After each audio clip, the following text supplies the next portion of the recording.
अजित पवारांचा पहाटेच बीड दौरा सुरू। चौसाळा पुलावर पाहणी, पिंपळगाव घाट गावातून दौऱ्याला सुरुवात। हिंगणी खुर्द, खोकरमोहा, येवलवाडी गावातही नुकसानाचा आढावा घेणार।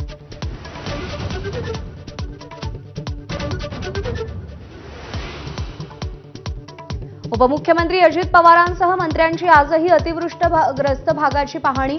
छगन भुजबळ, मकरंद पाटील, दादा भुसे, पंकजा मुंडे नुकसानाचा आढावा घेणार।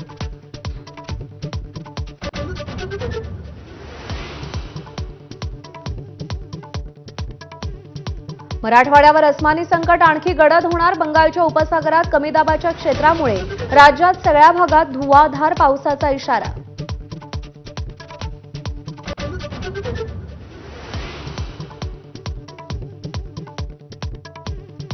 मराठवाड्यात 21 सप्टेंबरपर्यंत 23,414 हेक्टरवरच्या पिकांचं नुकसान। 2.5 लाखाहून अधिक शेतकऱ्यांची शेती पाण्याखाली। सर्वाधिक नुकसान धाराशिव जिल्ह्यात झाल्याचा अहवाल। आतापर्यंत 18 जणांचा अतिवृष्टीमुळे मृत्यू।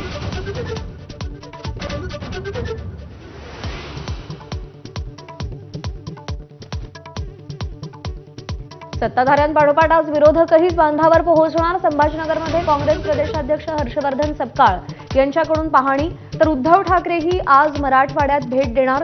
हेक्टरी 50,000ची मदत देण्याची मागणी।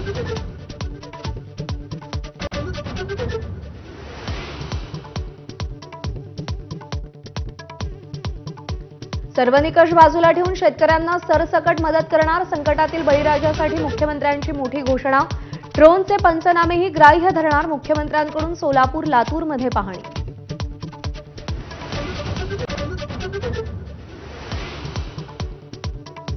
बुलढाण्याचे दोन्ही पालकमंत्री हरवल्याची शरद पवारांच्या राष्ट्रवादीकडून पोलिसात तक्रार।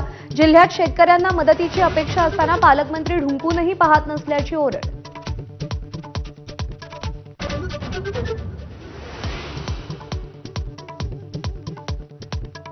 मुंबईत कृषी उत्पन्न बाजार समितीची निवडणूक घ्या। मुंबई हायकोर्टाचे राज्य सरकारला आदेश। प्रशासकाची नियुक्ती रद्द करत आधीच्या संचालक मंडळाकडे कारभार सोपवण्याच्या सूचना।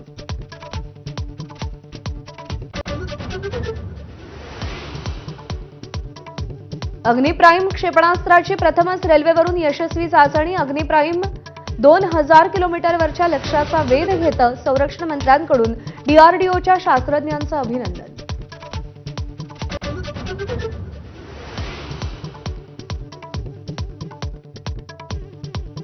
भर मैदानात गोळीबार करणं, साहिबजादाला भोवलं, असभ्य वर्तन करणाऱ्या पाकिस्तानी खेळाडूंची बीसीसीआयकडून आयसीसीकडे तक्रार। रौफ आणि साहिबजादानं आरोप नाकारल्यास सुनावणी होणार।